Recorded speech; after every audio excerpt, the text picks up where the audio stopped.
नमस्ते बच्चों।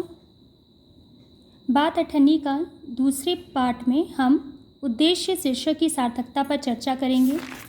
मैंने यहाँ पे शीर्षक की सार्थकता लिखा है, ध्यान दीजिए। बात अठन्नी की कहानी के शीर्षक की सार्थकता सिद्ध करें। आप यहाँ लिखोगे, बात अठन्नी की कहानी का शीर्षक बिल्कुल सार्थक है।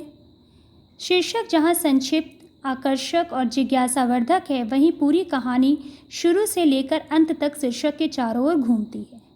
ये तीनों लाइन आप किसी भी पाठ के शीर्षक की सार्थकता पूछे आप लिख सकते हो। बस यहाँ चैप्टर का नाम वो लिखना जिस चैप्टर का पूछा है। यदि हम कहानी से इन शब्दों को निकाल दें तो कहानी खोखली प्रतीत होगी। अठन्नी के माध्यम से कहानीकार ने समाज के उच्च वर्ग और निम्न वर्ग की स्थिति को उभारने की कोशिश की है।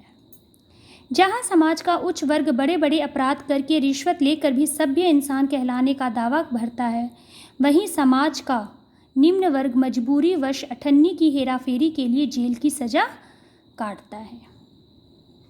कहानी का उद्देश्य देखिए। कहानी का उद्देश्य समाज में व्याप्त रिश्वतखोरी की प्रवृत्ति पर व्यंग करना है।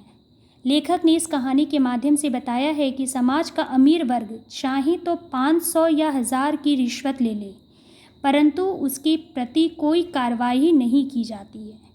लेकिन यदि एक गरीब व्यक्ति अपनी उधारी चुकाने के लिए अठन्नी की हेराफेरी करता है तो वह गुनहगार हो जाता है, उसे सज़ा सुना दी जाती है। कहानीकार हमें यह बताना चाहते हैं कि रिश्वत समाज की बहुत बड़ी बीमारी है, जिसके प्रति हमें एक ठोस कदम उठाने की ज़रूरत है।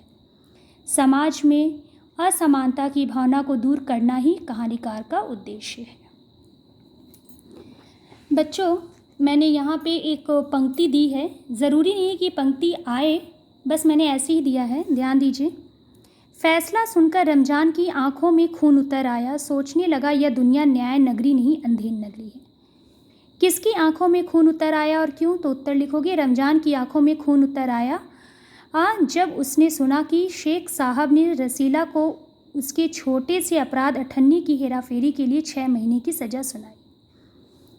रमजान की निगाहों में दुनिया क्या है और क्यों? तो रमजान की निगाहों में दुनिया न्याय नगरी नहीं बल्कि अंधेर नगरी है, क्योंकि जो बड़े बड़े अपराधी हैं वे स्वयं कानून दान बन बैठे हैं। वे भला क्या सही न्याय करेंगे? रमजान का चरित्र चित्रण या परिचय जो भी पूछे। रमजान जगत सिंह के पड़ोसी शेख सलमुद्दीन के यहाँ नौकर था। रमजान दयालु प्रवृत्ति का व्यक्ति है। वह एक सच्चा मित्र है। मित्र के दुख से वह भी दुखी होता है और उसके कष्टों को दूर करने की कोशिश करता है। इसका उदाहरण हमें तब मिलता है जब वह रसीला को 5 रुपये देकर उसकी आर्थिक सहायता करता है, साथ ही अपनी बकाया रकम के बारे में कभी चर्चा भी नहीं करता। जब उसके मित्र को जेल की सज़ा सुनाई जाती है तो रमजान का मन भर आता है। उसके विचार से 500 और 1000 रुपये की चोरी करने वाला तो सभ्य बन बैठे हैं, उन्हें कोई नहीं पूछता, जबकि एक गरीब को मात्र अठन्नी की चोरी के लिए दंड दिया जाता है। इसी कारण यह दुनिया को न्याय नगरी नहीं बल्कि अंधेर नगरी कहता है।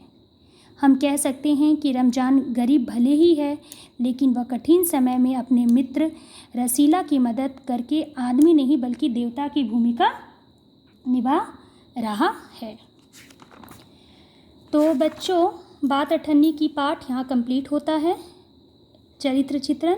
बाकी चारों चैप्टर आप बहुत अच्छे से पढ़ के जाइएगा, कहीं से भी कुछ भी पूछा जा सकता है। धन्यवाद।